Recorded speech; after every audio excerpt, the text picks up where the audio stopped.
ओम नमो भगवते वासुदेवाय नमो नमः। नमस्कार दोस्तों, स्वागत है आपका मेरे चैनल में। आप सभी को निर्जला एकादशी की ढेर सारी शुभकामनाएं। आज की इस वीडियो में हम निर्जला एकादशी व्रत कथा श्रवण करेंगे। तो दोस्तों, श्री हरि का नाम लेते हुए हम इस कथा का शुरुआत करते हैं।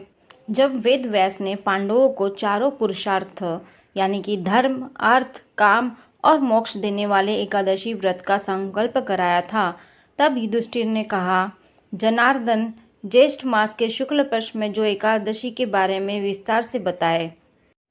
भगवान श्री कृष्ण ने कहा, हे राजन, इसके बारे में परम धर्मात्मा व्यास जी बताएंगे।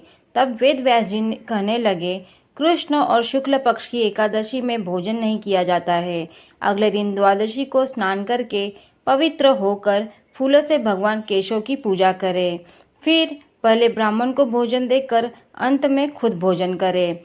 इस पर भीमसेन बोले, पितामह, मैं आपके सामने सच कहता हूँ, मुझसे एक बार भोजन करके भी व्रत नहीं किया जा सकता, तो फिर उपवास करके मैं कैसे रह सकता हूँ। मैं पूरे साल भर में केवल एक ही उपवास कर सकता हूँ जिससे स्वर्ग की प्राप्ति हो। ऐसा कोई एक व्रत निश्चय करके मैं उसका यथोचित रूप से पालन करूँगा। व्यास जी ने कहा, भीम, ज्येष्ठ मास में सूर्य वृष राशि पर हो या मिथुन राशि पर शुक्ल पक्ष में जो एकादशी हो, उसका यज्ञ पूर्वक निर्जल व्रत करो। केवल कुल्ला या आचमन करने के लिए मुख में जल डाल सकते हो। उसको छोड़कर किसी प्रकार का जल विद्वान पुरुष मुख में न डाले, अन्यथा व्रत भंग हो जाता है। एकादशी को सूर्योदय से लेकर दूसरे दिन तक सूर्योदय तक मनुष्य जल का त्याग करे तो यह व्रत पूर्ण होता है। इसके बाद द्वादशी को प्रभात काल में स्नान करके ब्राह्मणों को विधि पूर्वक जल और सुवर्ण का दान करे। इस प्रकार सब कार्य पूरा करके जितेंद्रिय पुरुष ब्राह्मणों के साथ भोजन करे। वर्ष भर में जितनी एकादशियां होती है, उन सबका फल इस निर्जला एकादशी से मनुष्य प्राप्त कर लेता है। जिन्होंने श्री हरि की पूजा और रात्रि में जागरण करते हुए इस निर्जला एकादशी का व्रत किया है, उन्होंने अपने साथ ही बीती हुई 100 पीढ़ियों और आने वाली 100 पीढ़ियों को भगवान वासुदेव के परम धाम में पहुंचा दिया है।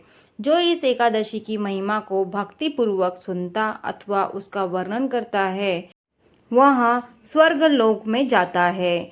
चतुर्दशी युक्त अमावस्या को सूर्य ग्रहण के समय श्राद्ध करके मनुष्य जिस फल को प्राप्त करता है, वही फल इस कथा को सुनने से भी मिलता है। भीमसेन, ज्येष्ठ मास में शुक्ल पक्ष की जो शुभ एकादशी होती है, उसका निर्जल व्रत करना चाहिए। उस दिन श्रेष्ठ ब्राह्मणों को शक्कर के साथ जल के घड़े दान करने चाहिए। ऐसा करने से मनुष्य भगवान विष्णु के समीप पहुंचकर आनंद का अनुभव करता है। इसके बाद द्वादशी को ब्राह्मण भोजन कराने के बाद स्वयं भोजन करे। जो इस प्रकार पूर्ण रूप से निर्जला एकादशी का व्रत करता है, वह सब पापों से मुक्त हो आनंदमय पद को प्राप्त होता है। यह सुनकर भीमसेन ने भी इस शुभ एकादशी का व्रत आरंभ। दोस्तों, यह निर्जला एकादशी की व्रत कथा यहाँ पर समाप्त होती है। वीडियो आपको अच्छी लगी हो तो लाइक ज़रूर करिए। चैनल पर पहली बार आए तो चैनल को सब्सक्राइब जरूर करिए। मिलते हैं अगले वीडियो में एक नई जानकारी के साथ। राधे राधे।